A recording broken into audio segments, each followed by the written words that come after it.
Hey everyone, this is going to be a video response to Doren, How the World Works, and his video, First World Problems and Responding European Nanny Statists. Lovely little title there. I'm sure that's going to get him a lot of fans. I wasn't going to make a video about this whole Mayor Bloomberg banning certain sugar drinks over a certain size. I watched Coughlin's videos towards Doren, and I watched this video, obviously, which is a response to Coughlin without actually directly saying his name. But this video is just so full of crap that I really feel like I had to say something, and that's really when you should make videos, is when you feel pumped up enough and feel like you can contribute something. So here I am. Luckily his video is not that long, so hopefully this video won't run too long as well. It's not going to be any sort of Cardinal Virtue style 2-hour jobbies, because there's no way I could make a video that long and make it interesting at the same time. But let's get on with this video anyway, because as I'm rambling, the video is getting longer and longer. So at the beginning, near the beginning of the video, he says that it's no business of the government's telling us that we can't eat or drink pretty much anything because we might get fat. Well, it can, and it does. The government regulates food and drink through the Federal the Food and Drug Administration. It only allows what is safe and is tested thoroughly, which I personally don't have a problem with. If I was in America, I would like the fact that there's a bunch of people out there that are testing the food that I eat and drink, knowing testing for things that could make me ill or even prove fatal in some cases. Even for people that aren't me, people like my family or people that eat the same food and drink that I do, knowing that they're going to eat food that is safe and is going to continue them living their lives to the fullest, or whatever that is. I kind of feel that that's a good thing, to have that government bureaucracy there, wherever you want to call it.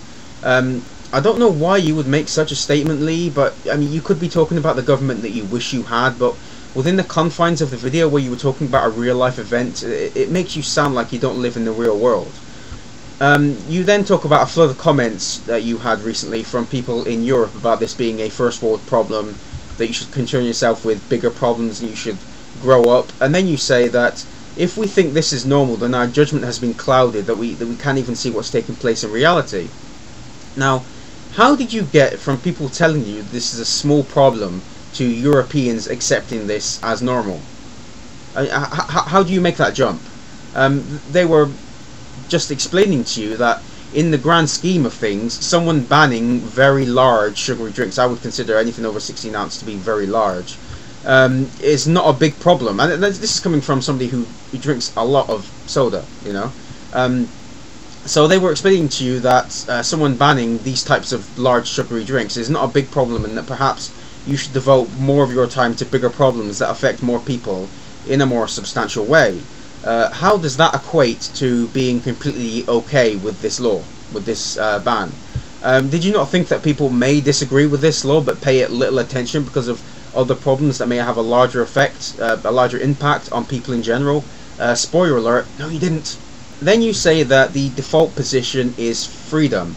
Afraid not, sweetums. Throughout your life you only have some freedom, alright? I'll try and explain this.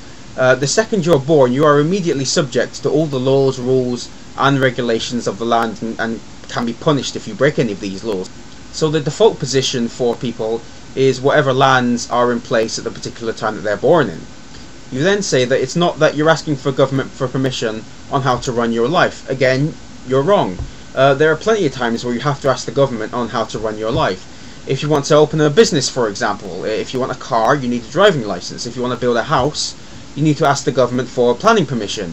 These are all examples of an individual having to ask the government for permission for something in order to live the life that they want.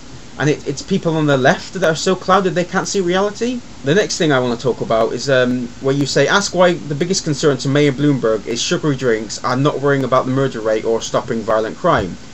Okay, again with this, pulling stuff out your ass, where did Bloomberg say that this was his biggest concern? I mean, I know lying to you is not only a business but a pleasure as well, but he never said anything of the sort. Also, if you actually look at the facts and figures, the little numbers and stats that we can look at to get an accurate view of the world around us, you will see that between 2002 and 2011, Mayor Bloomberg was elected mayor in 2001, violent crime has dropped by nearly 20%, Murder has dropped by 12.3% and forcible rape is down by over 35%. In fact, the overall crime rate is down by 23.5%. I mean, go and check the link out for yourself. I'll leave it in the below bar. So it seems to me that while not entirely his doing, the city of New York is doing very well when it comes to curbing crime. And you say that people on the left don't think clearly? You then say that people on the left will make the argument that it is more of a concern because people will be having heart attacks, and then you try to make it sound like it's a moral equivalency between stopping murders and banning a certain size of sugary beverage. I mean, way to straw man. That's a great one right there. Since when does trying to stop people from having heart attacks equate to murder? I mean, I really should have got some fucking alcohol or something for this. Can you not see how intentionally killing someone is just a little bit different from preventing a heart attack? I mean, I can't see how you couldn't, because they're the complete opposite. One is taking a life, the other is saving one. I don't know which is worse, that you're stupid enough to say something like that, or you think so little of your audience that you think that they'll think that this is a good idea. The next quote that I want to talk about is where you say that the reason why we live in the first world is because we're concerned with freedom and liberty. No, you live in America because you were lucky enough to be born there, into a country that has a lot of freedom and opportunity in respects to a lot of other countries in the world. A lot of other people weren't so fortuitous. The way you phrase this is curious, though. I mean, do you think that people who live in the second or third world aren't concerned with freedom or liberty? You didn't say that people in the first world love the freedom and liberty that they are lucky enough to enjoy. You said that the reason why we live in the first world is because we're concerned with freedom and liberty. So Lee, are people in other countries, say the Congo, Burma, Zimbabwe, are they not as concerned with freedom or liberty as Americans? Perhaps better go and have a look in places like Tunisia and Egypt and Syria, because they sure as hell look like they're concerned with freedom to me. Then you say that Bloomberg said we have to be forced to understand that this is a health-conscious issue. Now, in certain cases, I don't mind this, like the Civil Rights Act of 1964, an act that was passed that forced the segregation on people that may not have wanted it in schools, hotels, restaurants, and generally made the United States a more equal society. At least then, back in in the 60s, they weren't stupid enough to put African Americans' rights up for a fucking vote. Now, I'm not morally equating these two at all. All I'm saying is that at certain times the public needs to be forced into thinking about others, or in this case themselves. I mean, I'm sure, Lee, you won't think that the Civil Rights Act was a bad idea.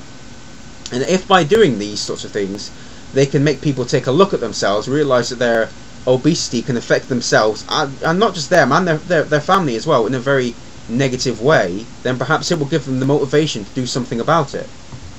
You then say that tax dollars should not be used to fine people not abiding by the law. Again, you phrase this very strangely. Do you mean just this law or all laws? Do you think that the police should stop fining people if they break the law? If they catch someone speeding, if they catch someone littering? What about arresting them? Are you against that? Or are you just against people being fined for this specific law because you don't agree with it? And I had a look on your bio, and you have a license to practice law?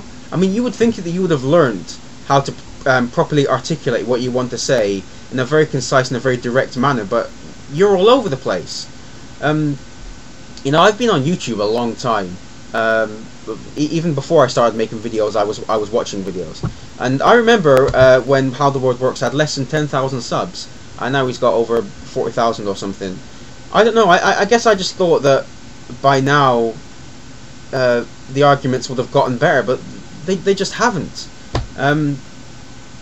You then say that arguments have been made to you about increasing medical costs for the government, and then you say, exactly.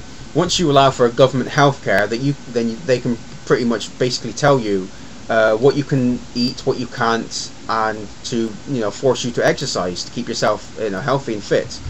Well, speaking as someone who lives in a country that's had universal, horrible, socialist devil healthcare since 1948, I can tell you that that is complete balderdash. Oh, shit, can I say that on YouTube? Fuck, I don't care. Oh, there are recommendations, don't get me wrong, like men should not regularly drink more than 3 to 4 units of alcohol a day. women should not regularly drink more than 2 to 3 units a day, having 5 portions of fruits and vegetables a day, and doing at least 2.5 hours of moderate intensity aerobic activity a week. But these are not mandatory. Not following them does not mean that you won't get treatment. The information is there for anybody who wants to learn how to live a healthier life. How awful! So this forcing healthy living onto the population is a lie, completely fabricated and pulled straight out of your rectum. By the way, this would be the awful healthcare system that costs half of your healthcare and insures 100% of the population. Then you talk about a group in the UK called NICE, which stands for the National Institute for Clinical Excellence, and them sending letters out to kids telling them that they're fat. I couldn't actually find what you were talking about. The closest thing I found was an article that NICE issued draft guidelines for doctors and health experts to not use the word obesity as it may upset people. Now, think of that what you want, but it's certainly nothing like you said in the video. Maybe do a little bit of research beforehand, eh, Lee? You then use the classic slippery slope argument, saying that it started with cigarettes and trans fats and it's eventually going to go on to large foods because apparently you can tell the future. First of all, they haven't banned cigarettes, Lee. You would know that if you, I don't know, actually read the article that you yourself linked. Cigarettes are banned in restaurants and parks, that's it. You can still buy them, you can still smoke them, just not in those places. And as for trans fats, artificial types were banned in restaurant food, so there's more proof of you lying, or at least not telling the entirety of the truth. You then say, quote, people in America have a visceral reaction to the government telling them what to do. Again with this American exceptionalism that's so prevalent on the right. Do people in the rest of the world like being told what to do? If they don't, then what the fuck are you talking about? Don't just single out America. You look like a privileged tool that has no idea what's going on outside of his own country's borders. Anyway, you're told what to do every day. I'm sure whatever job that you work at, you have to dress a certain way, or it might not be law, but you would certainly get in trouble if you showed up one day, I guess, in sweatpants and an old t-shirt. You have to wear certain clothes or you won't have the job you want. They may even have personal hygiene provisions, like no beards, for example, like a law they used to have at Disneyland. You don't care about these intrusions of your liberty, but as soon as it affects something that you yourself personally care about, then, oh, it's terrible, it's government telling us what we can and can't do. But then, what do I know? I'm just a liberal European. My veins run blood and not freedom juice like yours does, apparently. Finally, you say to people that are complaining to you about first world problems to tell Mayor Bloomberg because he started it. What a wonderfully childish statement. Do you blame everyone else for the problems that you have? Can you understand now why people may tell you to grow up? No, I think I'm going to hold you personally responsible for the things you say and do, and not some exterior force. You decide what you say and do, no one else. The mayor can do more than just a few things, He's not just fixated on keeping crime down, which it is, but he can also branch out into other things like health, the environment, city management, etc. That's why he's the mayor, and not just the head of a local section of the government. For someone who can practice law, you have a very sloppy way of talking. So that's the end of the video. As I said, it wasn't a long video, so hopefully this wasn't too long and you enjoyed it enough, I guess. Cheerio.